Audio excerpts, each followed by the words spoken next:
Yes. Good morning. I'm sounding as if I'm Rachana Ranade male version today. Having really sore throat.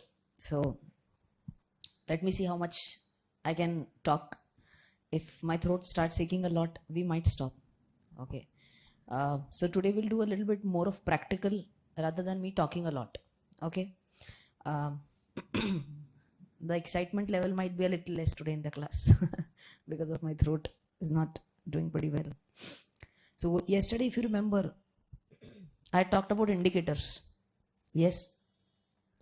And which indicator were we discussing yesterday? That was RSI. What was RSI? Relative Strength Index. And if you remember, I told you very important is to understand the basic. And basic is relative strength. Strength of what? Strength of closing prices. Closing prices of one day compared to closing prices of another day. Okay, previous day basically. So if I were to give you a simple example for this, this is a very crude way of giving you an example.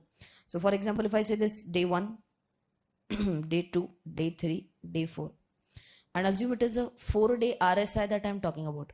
Generally, how many days RSI is there? 14 days RSI is there. But I'm taking this as an example. Let us say yesterday, some stock closed at 90 rupees. Okay. So I can say this is day 0. Day 0 stock closed at 90 rupees.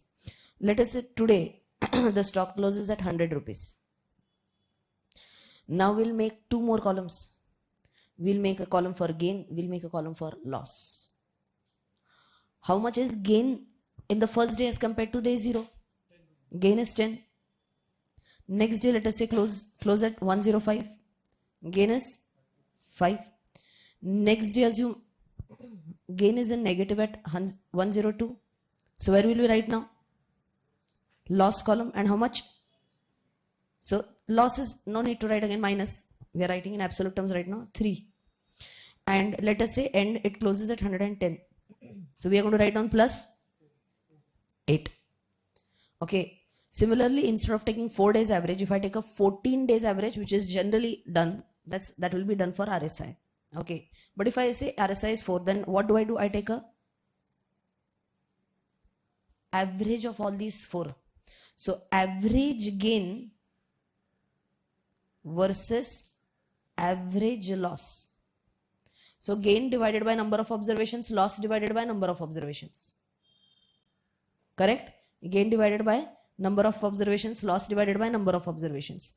Let us say the total answer comes here equal to 2.5. Just a random number, okay? Gain average divided by number of observations, loss divided by number of observations. It comes to 2.5. Who can tell me what is the meaning of 2.5? Who is stronger? Bulls are stronger or bears are stronger?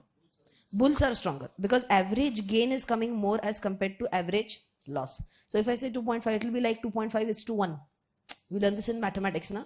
Whenever I'm talking about a ratio, if I say 3.5, so 3.5 will be nothing but 3.5 is to 1.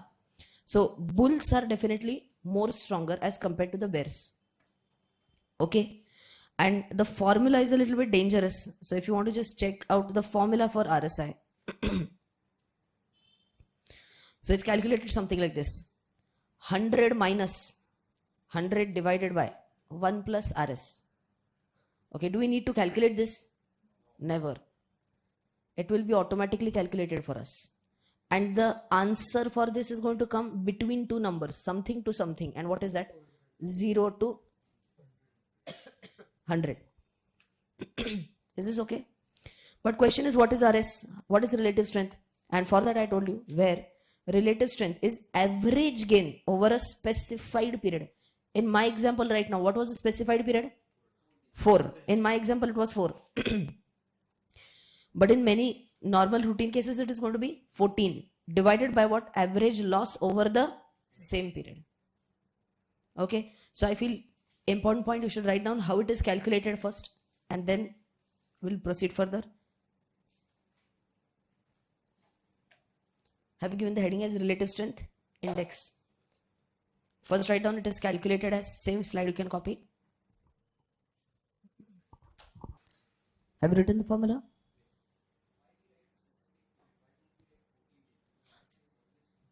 RSI default is 14 days.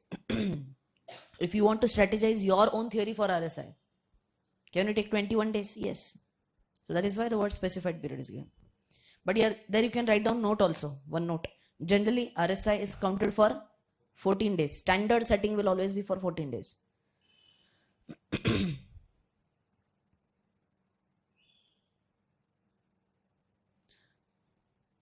Okay. So in simple words, can I say over a period of 2 weeks average, who is powerful than whom is what we are calculating? Correct? So we have written this generally 14 days. Now, please understand this, what point I'm talking about. I've already discussed this yesterday, but we'll just read this one more time. RSI will rise as the number and size of positive closes increases. One more time, read this with me. RSI will rise as the number and size of positive closes increases. Who can tell me what do you mean by number of positive closes versus size of positive closes increases? Exactly. So for example, out of 14, I get 10 observations in plus and 4 observations in minus. Case 1. Correct? Case 2 also, 14 may say 10 plus 4 is minus. But what is important? Plus by how much? Plus by how much is also important. Na? Let us say in the case number 1, on an average, every day the closing price was just 2 rupees higher. Correct? And in case number 2, on an average, the closing price is 5 rupees higher. What do you think? Where will RSI be stronger? In case number 2, RSI will be stronger. For those who did not understand, let me quickly repeat it for you one more time. Case 1, case 2. Case 1, there are 10 observations with positive, 4 observations with negative.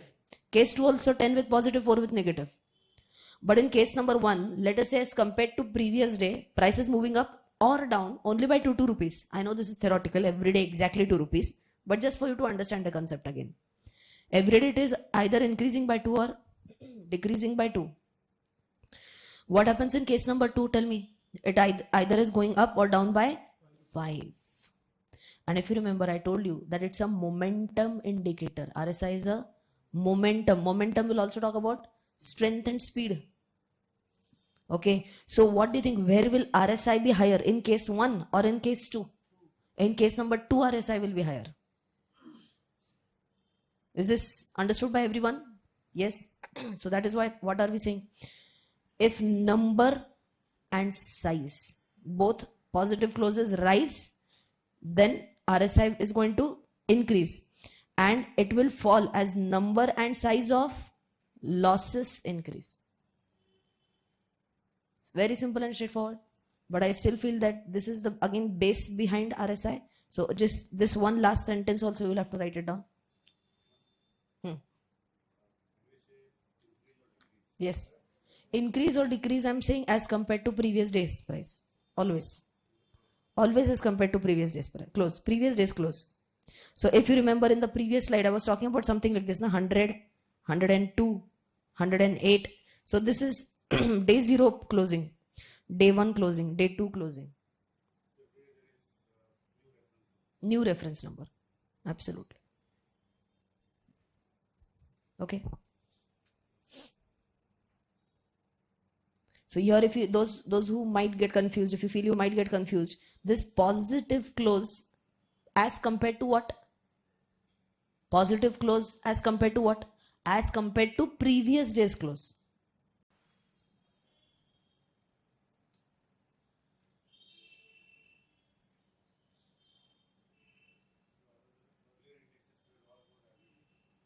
Yeah. Even this RSI 14, what is 14? 14 observations we are taking, and finally in observations we are taking average only. So this is also average. See, whenever I am comparing A with B, comparing it with absolute terms is okay, but comparing it with an average always gives me a better understanding. Whenever we do fundamental analysis, understand this, whenever we do fundamental analysis, yesterday only I was doing some analysis of a bank, fundamental, not technical. Assume I was doing ICICI bank analysis. I can compare ICICI ratios with HDFC ratios. Yes or no? Is it a competitor? Yes. I can compare ICICI with Axis. Okay. Instead of comparing bank versus bank, bank versus bank, could it be better if I compare bank with industry average of a bank? So always average also gives us a better understanding. So that's what we are doing in majority of the technical indicators as well. Standard deviation is very important, and that is exactly, there's a theory which is completely based on standard deviation. If you remember, I've also mentioned this in our class, which is Bollinger Bands. That is completely based on standard deviation. Absolutely, absolutely. Okay till here? No problem.